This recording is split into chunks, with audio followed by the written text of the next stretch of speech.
রাসূলুল্লাহ হযরত কেবলার উরুস শরীফ জিন্দাবাদ জিন্দাবাদ হযরত কেবলার দরবার শরীফ জিন্দাবাদ জিন্দাবাদ তখন উনি হযরত শাহ মুর্শিদ কেবলার কাছে ওনার যে দায়িত্ব ছিলেন খেলাফতের আমানতের যে বান্ধব ছিল, এই বান্ধব হযরত শাহ মুর্শিদ কেবলার কাছে সঞ্জয়া উনি হজে বিদায় হয়ে গেলেন।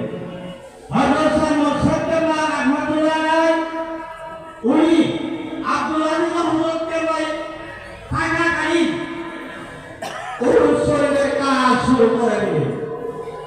দায়িত্ব ওনার কাছে আসলেন। উনি যত বছর জীবদ্দশা দুনিয়াদারিভাবে ছিলেন, ততদিন পর্যন্ত উনি সারাদিন পরে যখন ওনার সময় কাছে এল, হঠাৎ করে হযরত শাহ নেওয়াজ কেবলা রাহমাতুল্লাহ আলাইহিকে ডাক দেয়া বললেন যে বাবা, আমার তো সময় শেষ, এখন তুমি আমার একটা কথা শোনো। আপা হুজুর কথা, তুমি আজকে ফজরের নামাজের আগে আমার কাছে থাকবা। তিনিও